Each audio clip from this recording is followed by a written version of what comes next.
Hi, welcome back to Caribou Country Lifestyle.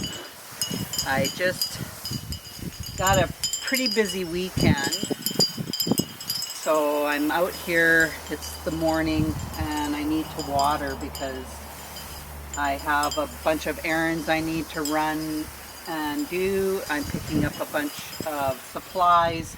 I'm hosting a luncheon this weekend up at our local gun range.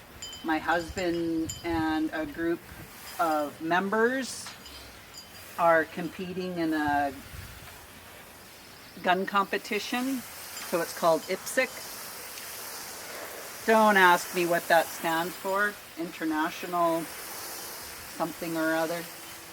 And my husband has been competing in gun competitions for probably, oh gosh, I don't know if it's been 10 years, but it's probably been close to 10 years.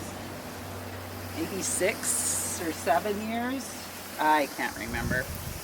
So why I'm doing the luncheon is I'm volunteering to provide this luncheon, and all the proceeds go to Special Olympics, as I am a Special Olympics bowling coach. My son Austin has autism, and this is one of the activities that he's involved in. It's 5-pin bowling. He was also involved in snowshoeing, but their snowshoeing coach, they ended up losing their snowshoeing coach, which is unfortunate. So the only sport they have here in this area is bowling. We're supposed to get rain, but it's only a 40% chance of rain, but that's not until between 4 and 5 o'clock this afternoon. And right now it looks absolutely beautiful out, so I can't even count on that rain. Don't ever count on rain being, is going to water your garden for you, because on my phone it said there was a 20% chance at 4 o'clock and a 20% chance at 5 o'clock. Well, I can't rely on that. And it was pretty hot out yesterday. It was 22 degrees Celsius here yesterday. I don't know how warm it's supposed to get. I know it's in the mid-teens for sure. But if it doesn't rain, I didn't water yesterday and it was pretty warm, but I did water the day before. So it shouldn't be too bad. But it definitely needs to be watered. And even if it does rain, it's only going to make it better as far as them getting more water instead of less. So I thought, well, I'll bring you along as I'm watering and we can talk about some stuff. I kind of wanted to talk about why we decided to even go into homesteading in our 50s. This year I'm going to be 59, and eventually I'm going to be retiring soon. Got to watch where my hose is. I don't want to just all of a sudden whip it and knock my camera over, and that be the second camera that I broke because I wasn't paying attention. My last camera I broke last spring when we were unloading pigs out of the back of my husband's truck. I thought it would be a good idea to set my camera up on his tonneau cover on the back of his truck, and when my son was trying to get the pig out from the back of his truck, he bumped the tonneau cover and knocked my camera off of the tonneau cover onto the ground. And it actually did, I thought it had quit working, but I was able to, it caught the whole thing as my camera had fallen down. But then once I shut it off, it wouldn't turn back on again. So I needed to get another camera, so I really have to be careful. So why did we decide to start homesteading in our 50s? We have been talking about wanting to produce our own food. I have been gardening for probably about 30 years. Pretty much every house or place that I have lived at has had some kind of a garden. Some have been definitely a lot smaller than what I have now. I probably have the biggest garden area now than I have ever had in all the years that I've gardened. My parents were avid gardeners. Didn't have a lot of homesteading experience. I had an aunt and uncle that, when we lived in Saskatchewan, I had an aunt and uncle that lived in southern Saskatchewan near Weyburn in a small little town called Trossachs. And they didn't live right in there, but they had a farm. And my sister and I would go out there every summer and spend 2 weeks out on the farm in the summertime. We got paid for doing that. So we were out there, and we would help with the garden. We would mow the lawn. They had a ride-em lawnmower. We would help with, they had chickens, and we also picked a lot of weeds. In Saskatchewan, they would have 3 rows of trees as, I guess, a wind buffer. You get a lot of wind in Saskatchewan. They'd have 3 rows of trees that outlined the whole farmstead. And every year it felt like we were out there picking weeds. So needless to say, I'm really good at picking weeds. They also raised chickens, and my family would go out there every fall and help process these chickens. Back then, they didn't have chicken pluckers. You dipped it in the water and you plucked it. You plucked out their feathers all by hand. I don't remember doing a whole heck of a lot of that when I was a kid. So I really have never really grown up with raising animals. So when we got our chickens, we started with laying hens because we definitely wanted eggs. We wanted our own eggs. So we started with laying hens. We got the babies, raised them up. Like, we got them in the spring. They didn't start laying eggs until October. So we got our first egg. I think it was, could have been even Thanksgiving weekend that we got our first egg. So that would have been in 2020. The spring of 2020, we got our first laying hens. We got some Rhode Island Reds. I think we got like a dozen Rhode Island Reds just to try it out. They were a lot of fun. We really enjoyed them, raising these chickens. Then the following year, we decided we're going to raise some meat birds.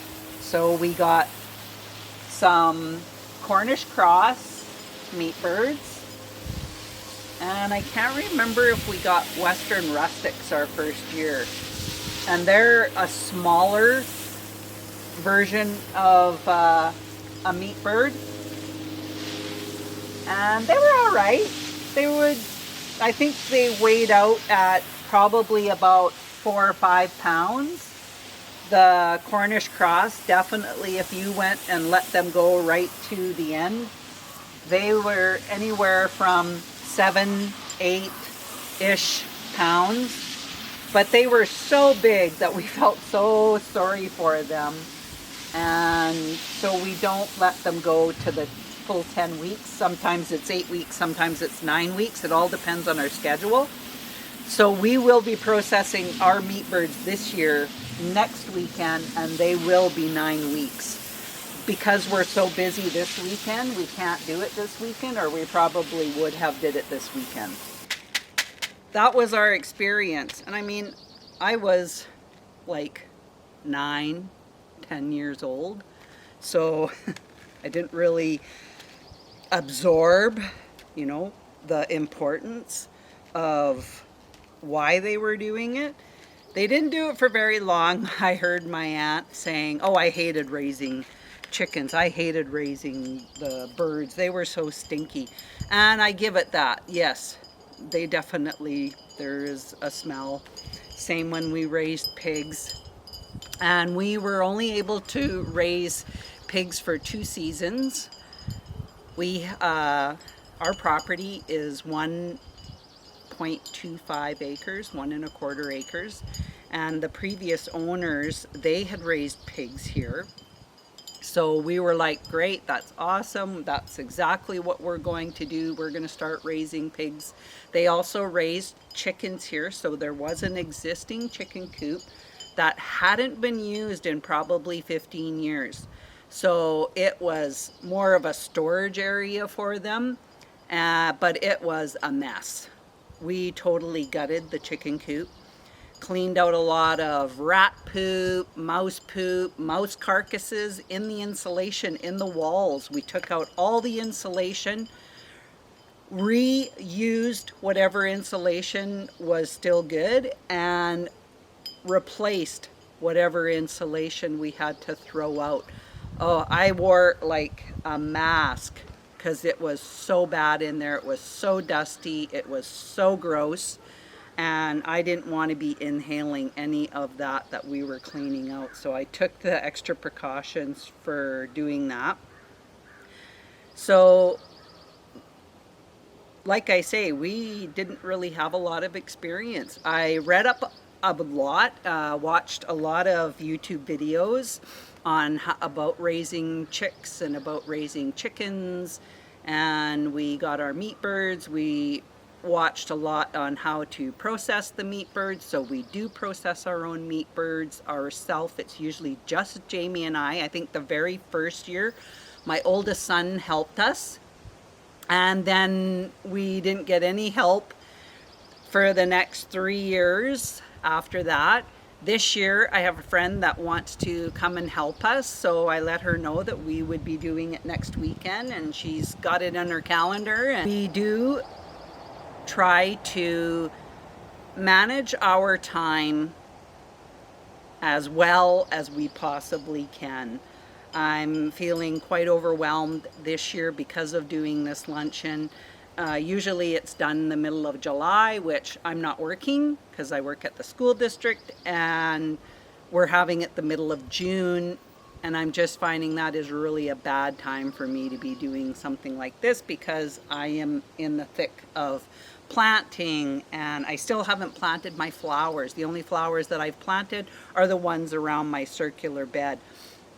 So if they want to continue having this shooting competition the middle of June, I don't think that I would be interested in carrying on doing this. I definitely preferred it in the middle of July. So what I'm doing here, I just want to kind of explain. I planted these goldfinger carrots, and I noticed that there's quite a few that have not come up. So I'm going to just plunk some seeds in the ground here, because even if they come up later, that's okay. I just want to make sure that I have a row of carrots. I have like a carrot here, and then there's like over a foot goes by and you don't have another carrot. These are a pelleted carrot seed, so I really like that. I can place my carrot seeds exactly where I want them and the distance that I need them at. So I'm just plugging in some seeds to make up these spots that don't have any carrots growing in here. And these carrots here are probably about 2 to 3 inches tall. So that tells me that I'm not going to get any carrots in these spots that don't have anything growing in there. So I decided I would plunk in some seeds. I'm going to do the same thing with my beets. I've noticed that they're kind of growing quite sparsely too, and I'm just going to plug some seeds in here. I'll shove them in the ground, just poking them right in with my finger, and then I'll go back over it with the water. I want to put them in a little bit deeper than I did when I originally planted them, just because I am going to go over it with water, and I don't want the water to dislodge the seed out of its spot.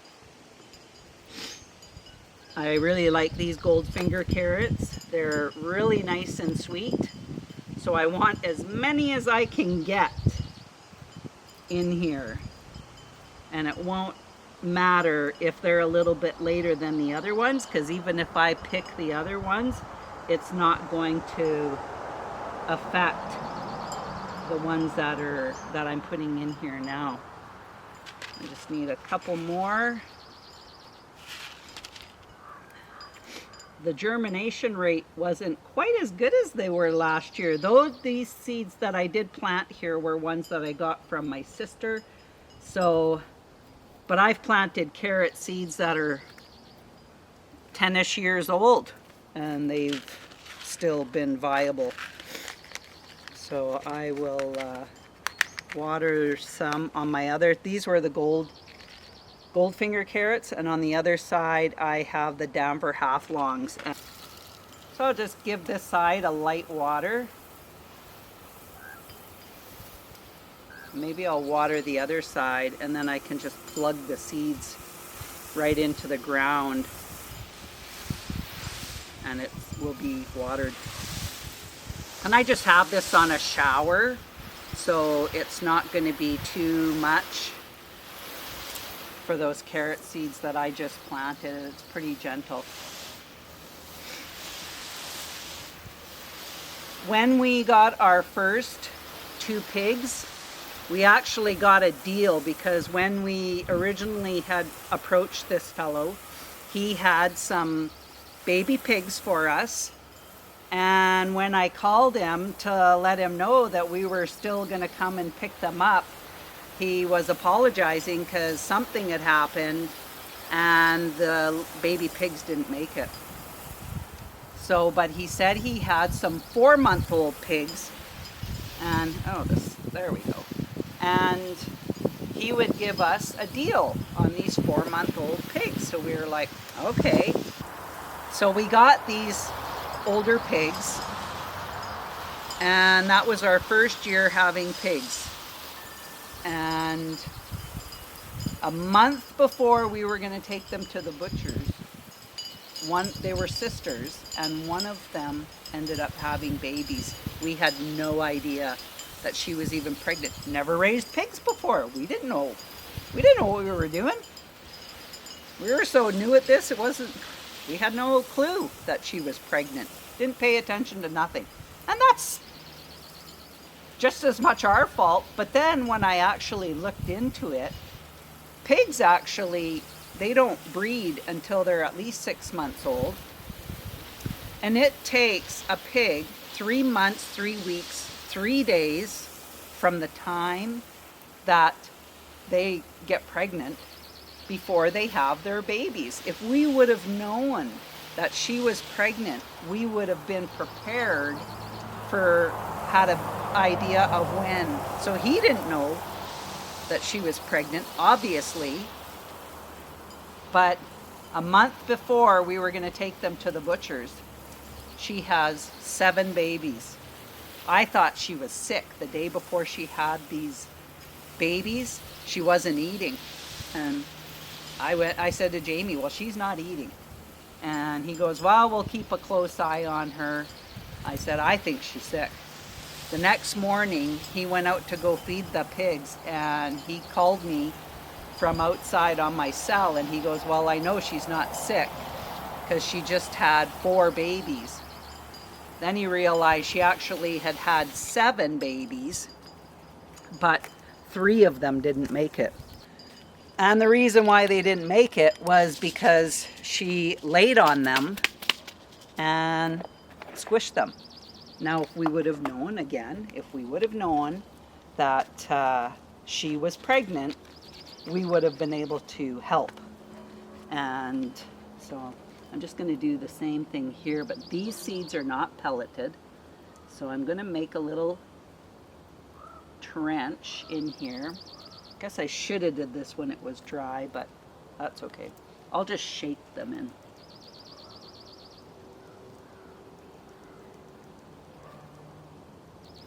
So yeah, 3 of the babies didn't make it. And so we called the vet. hospital, and this fellow proceeded to let Jamie know that he was going to have to get some iron, because when pigs are born they're deficient in iron, so we had to give each of them a dose of iron. Then we also had, one of them got hurt during the delivery. She had a gash on the top of the front side of her shoulder, and you could see the flesh. So we had to get penicillin. So we had to give her quite a few shots. Felt so bad. Every time we grabbed her, she would squeal like crazy, and Mama Pig would come wondering what the heck we were doing to her baby. And and then also he said that we had to clip out they have a sharp tooth on each side on the bottom and a sharp tooth on each side on the top. We had to clip those out, and the reason we had to clip those out was because when they're feeding on the Mama Pig, if they're hurting her, well, she won't let them feed on her. So we had to clip out these teeth. So Jamie just had some toenail clippers and he clipped the teeth. So again, I'm grabbing these baby pigs. They squealing like crazy. Mama's wondering what the heck we're doing with her babies. And we made it happen. We made it work. But we didn't know what we were doing. They all turned out wonderful. They were great little pigs. Unfortunately, we had to overwinter these pigs, which we were not planning on doing neither. This is my bull's blood beets, and I am going to plant some more seeds in here because these ones really are sparse. So I will plunk some more bull's blood beets on this other side.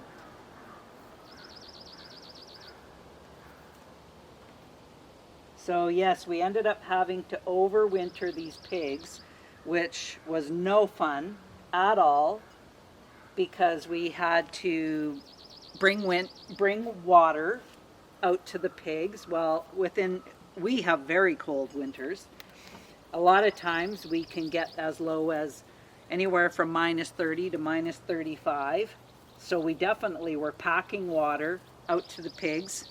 A couple, like 3 or 4 times a day, we were packing water out to them. Having to feed the pigs every morning. I mean, I would not ever want to raise pigs in the middle of winter. And usually you don't. You get them in the spring and you butcher them in the fall. So the one pig, the one sister, she still got butchered when we were planning on butchering them. But the other one, the other sister that had the babies, got a reprieve. We didn't butcher her. And then we kept all the 4 babies and her all winter long. But we had a lot of pork meat. We actually had too much pork meat. We were trying to sell it. Because we had too much, we had no room for it all in our freezer.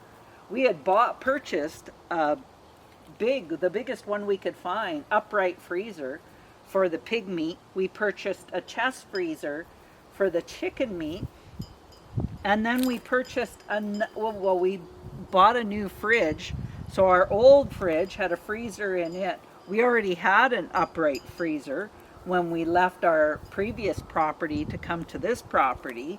So we had a lot of freezers and we were running out of space. Well, we had already processed the first sister in July of that would have been July of 2021.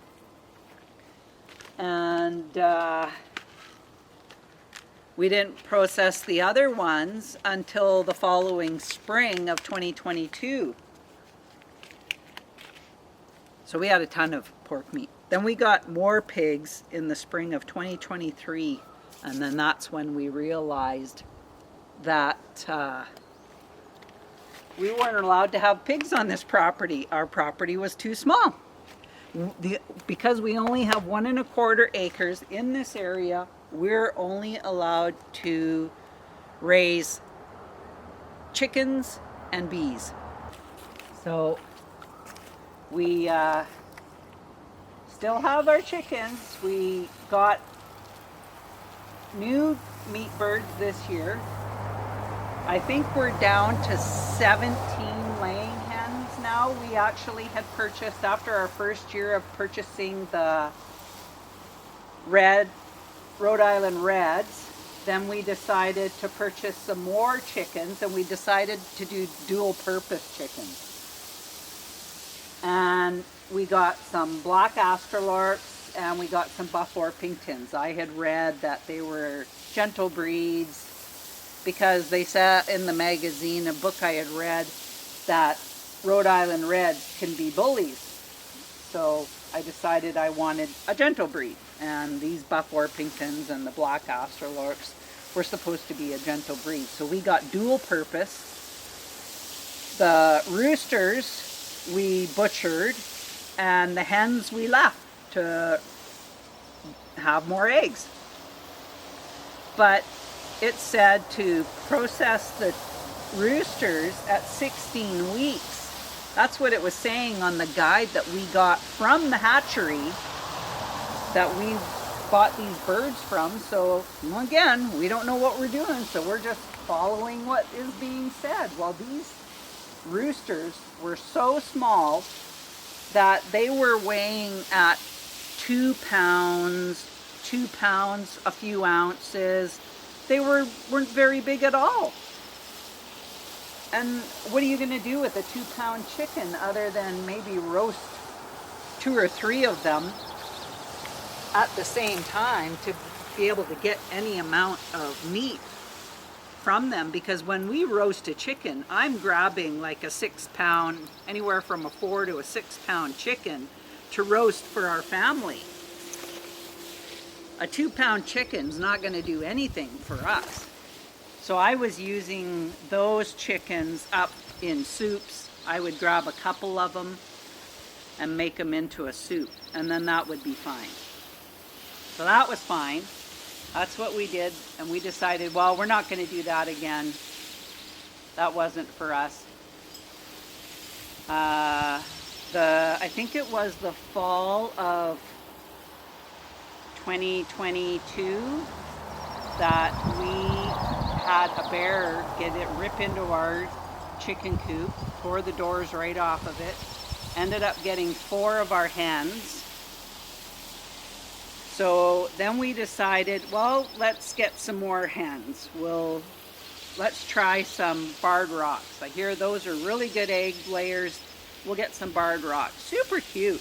I love the stripes in the coloring. They kind of remind me like a zebra with the stripes in them. Really cute. So now we have those.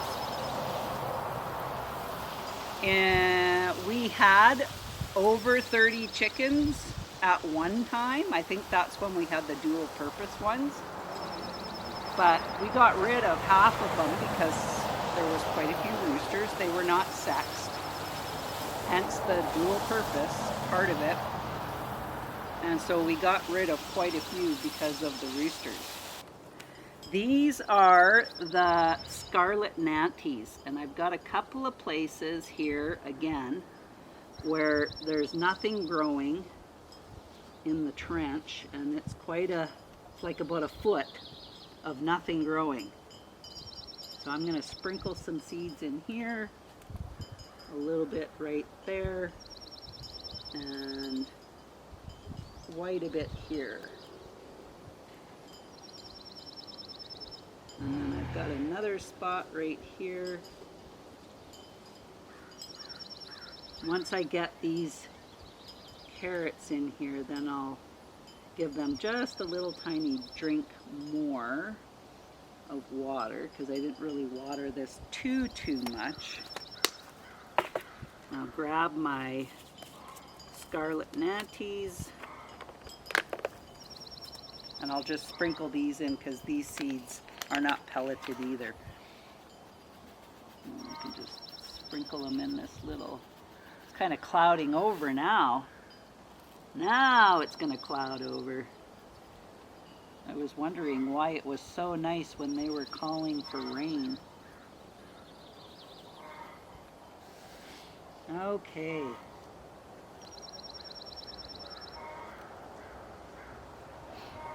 Okay, so then we did raise 4 more pigs in the spring of 2023, and that's when we found out somebody had complained that lived nearby us, probably because of the smell, because pigs are pretty stinky.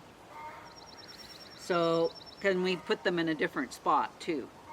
So they probably could smell it real good. And so somebody complained.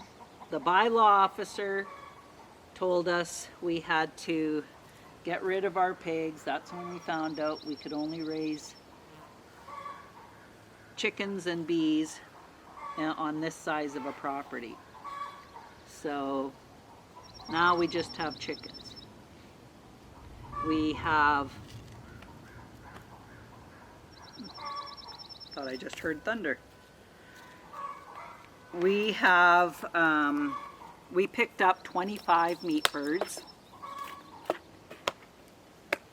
They give you 20, they give you an extra one, so we got 26. Last few beds watered. So the whole reason we want to homestead is because we want to know where our food is coming from.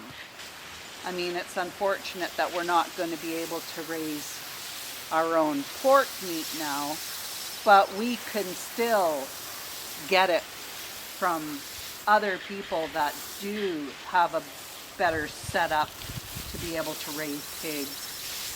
A friend of mine, she offered to let us, yeah, that is thunder. She offered to let us use her property to raise pigs, but it's too hard to go over there every morning, make sure that the pigs have their food. That's not really the problem, but pigs, you fill up their water thing and then they dump it within no time. And if it's a hot day, well, you can't keep running back and forth to see if your pigs have water. And if they're somewhere else, and I mean, this friend of mine, she's in her mid to late 80s. She can't be running down there a few times a day to be able to make sure that the pigs have water. I'm feeling raindrops now. It's like a drop here, a drop there. I had already reseeded my golden beets last week when I was out here. Look, it's sunny again. It's trying to rain and it's sunny again. So yeah, I've already reseeded these golden beets, and I reseeded my pole snap peas that I have that grow up here, because I only have 4 sprouts. And that's what I had to do over there too on my shorter version of snap peas. I had to reseed them because they didn't amount to anything. And now they're coming up really nice.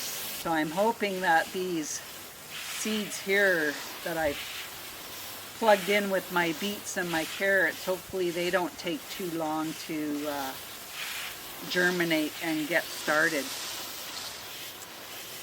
So we were thinking that, oh well, maybe this isn't the right property for us. Maybe we'll just have to move and find a bigger property, because we really enjoyed raising the pigs. And then Jamie was like, you know, we're not getting any younger, and maybe this is enough for us.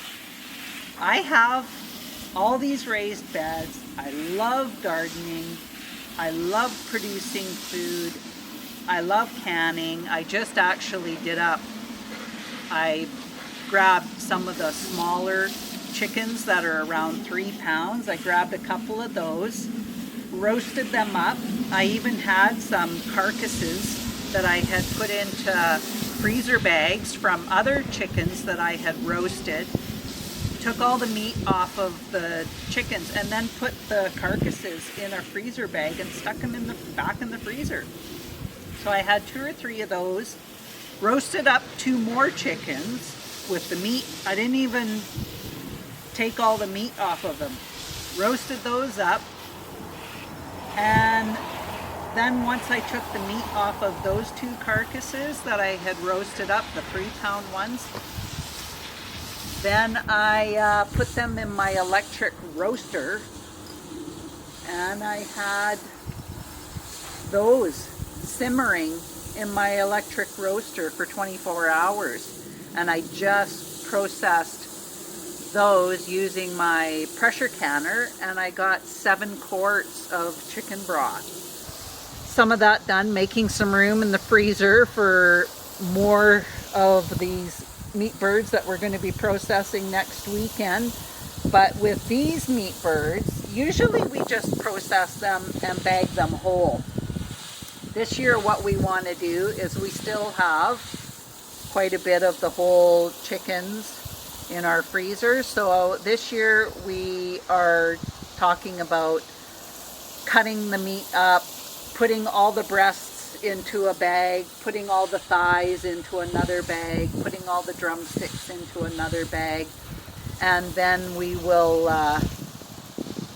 take whatever loose meat that we have excess of, grind that up, do some ground chicken, package that up into just medium-sized freezer bags, so you'll have like a pound of meat packaged up into the medium-sized freezer bags, and then we'll roast up all of the carcasses with the whatever meat is on them, and I can make a bunch of chicken broth with that.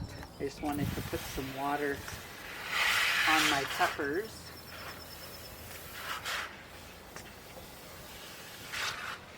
They don't need a lot because with them having these cozy coats on, it kind of retains the moisture as well a little bit better. They don't get the sun just blazing on them. They get the heat that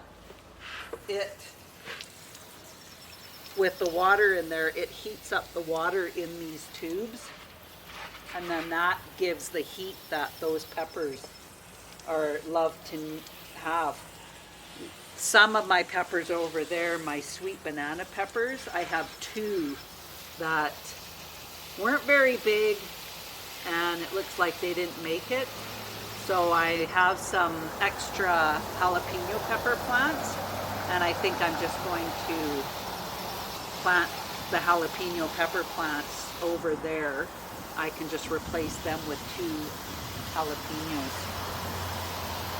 So I just have this last little bit here to water, and then I'm going to go down below and water those longer beds down there as well. On the most part, I mean, just because we're in our 50s doesn't mean, you know, that we're too old to be able to plant gardens and raise chickens and butcher chickens. But we do, with the pigs, we had to get help. And my oldest son, he's an avid hunter, and he has a friend that is very good at taking the skin off of the pigs, cutting out, removing the insides out of the pigs, we took a Sawzall and we just cut the pigs in half right down the middle, and then we took them in to have them butchered, but we dispatched the pigs ourselves. And we had to have help with that. Jamie and I didn't want to have. That is one thing I don't want to have nothing to do with. I don't want to be shooting the pigs. I don't want to be... I'll get the pig feed and lure them into wherever they need to go before they get dispatched. That's a kinder word to use. One bad day on the farm. That's all they have. One bad day on the farm. Just water this little bit and then I'll come over to here. So I have a mix of lobelia, portulaca, some alyssum, snapdragons, and I've planted them in all these little holes in the center of these paver rocks that Jamie built to make my circular bed.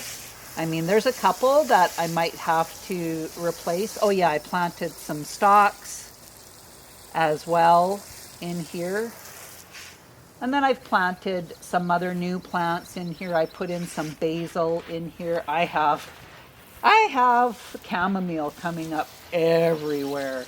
But I'm only keeping a couple of chamomile plants because they will reseed themselves again next year, and I'll have a schwack of chamomile coming up again. But I put some borage in here. That's a great pollinator. I toss around the idea of having bees, but I think I would really need to hone in on what all it would take to raise bees, because I just don't feel confident in taking that on at this point in our lives. Like I say, I think I would really have to feel very comfortable before I take something like that on. And I wouldn't mind raising bees because, I mean, we love honey, and honey has very good properties to it. So really, the benefits of having bees for the honey would make it worthwhile, and depending on how much you get, you could always sell it. Like I sell some of my eggs, but right now my chickens have just started getting back into the swing of things as far as their egg laying goes. They were kind of slacking there for a while, and I was really wondering what the heck was going on with them, why they weren't producing any eggs for us. Like, we were lucky if we were getting one a day. Some days we weren't even getting that much. We're getting anywhere from 5 to 6 a day now. Jamie cleaned out the coop, so maybe that had a lot to do with it, is that they just needed a clean coop. Put the hose through this fence at the top, and then I drag it down through here. I have to go around and go through the gate on the end of this bed. So I just have these 3 beds to water, and then I'm done. And then I can go and pick up all my groceries.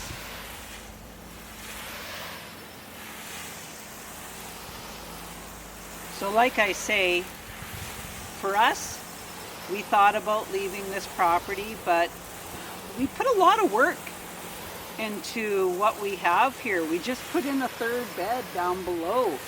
Do we really want to just give this to somebody else? And like I say, we're not getting any younger. I'm turning 59 at the end of this month, and I still have no problem getting around. I can still bend down, I can get up, I can still, I go for walks almost every day. So physically, I can still do this. Mentally, I can still do this. But how long is it going to take before I can't? Like, I'm hoping I still have at least 20 years into, like I say, I have a friend, mid to late 80s, and she still has a garden. She's still raising chickens. She was the one that offered for us to have pigs on her property, but we were like, nah, we're not into doing that. So I think we're at a point that we're comfortable with what we have right now. Jamie's talking about building a greenhouse, and that would be lovely if he did that. I've lost a couple of plants since I planted them in the back here. I lost one of the bonbon squash, and I mean, something could have happened when I was planting it. It could have broke. A worm could have gotten it and cut it off at the base. I found a worm, cut one of my cabbages off at the base. I wasn't very happy about that. That was the day after I had just planted it.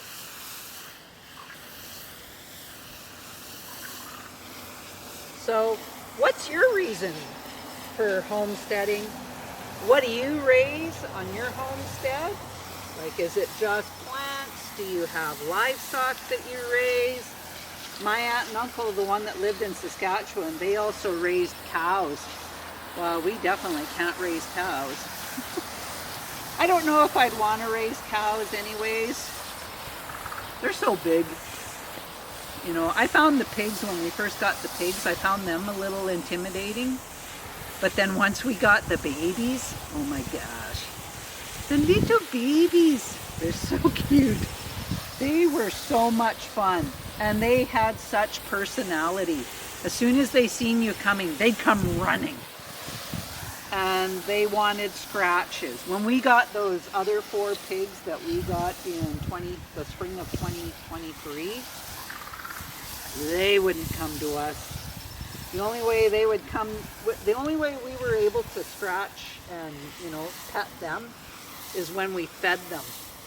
And even then, there was only one that didn't care if we petted it while it was eating, but the rest of the other 3, they wouldn't have nothing to do with it. It took quite a while for us to be able to pet them.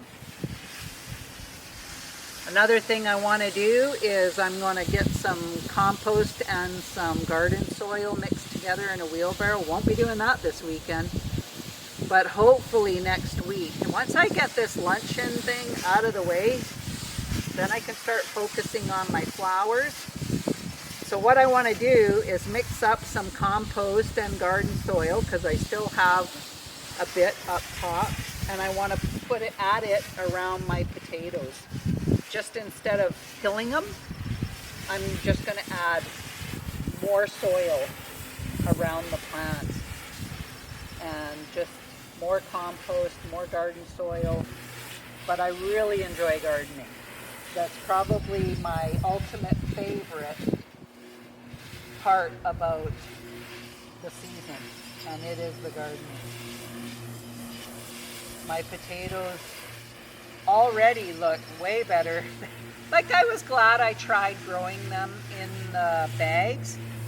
The one thing I did find was the bags was too confining for them to really develop the plant, whereas when you have them in the ground, I think this is way better. I did realize that definitely compost and garden soil is what these plants need to thrive. So I'll step over here. This is where I lost my candy roaster squash, right here. But this one's doing okay. And that's not too bad. I only lost 1. So 1 out of 4 is pretty good odds. I still have my pumpkin. And even the little baby pumpkin that I planted in here is still making it, so that's good. But my small sugar pumpkins are doing well. I haven't lost them yet. And then I have a bunch of pots with my bush tomatoes planted, and they're all on the deck. And I'll have to show you those on my next garden tour. I've only done 1 garden tour. That was just a few days ago. Like this isn't a ton of water that I'm giving them, but at least it's something just to tide them over. And if it rains later today, like with that thunder that we got, it didn't even really amount to, I got a couple of drops. I'm glad I didn't stop watering because I thought it was going to rain on everything and I was going to end up getting wet and my camera was going to get wet. So I was almost on the verge of packing everything up. Well, I'm glad I didn't do that because it would have just been, I would have been upset that I didn't stick it out and stay out here. So, and my butternut squash is still good. These are the plants that I started. I have a little baby one and it's still hanging in there. So I'm not sure why I lost one of these more mature candy roaster squashes. I just wanted to show you this. My wee little babies. So these are the beans that I planted in here. I'm pretty sure these are the dragon tongue. So I have 2 at this end and then nothing until right there. So I have 3 so far coming up and I'm sure I will have more. So exciting. Welcome to the party, little beans, the wee little babies. So that's all I'm going to do for today. I just wanted to kind of talk about, you know, what we do for homesteading, what our plans are. We thought we were going to be possibly changing location and trying to find something else, but we've just decided that this is it. We'll just keep doing what we're doing and plugging along and until we can't do it anymore. So thanks for joining me. I hope you enjoyed this video. If you liked the video, put a like in there, and if you haven't subscribed, hit that subscribe button. Take care. We'll talk again soon. Bye for now.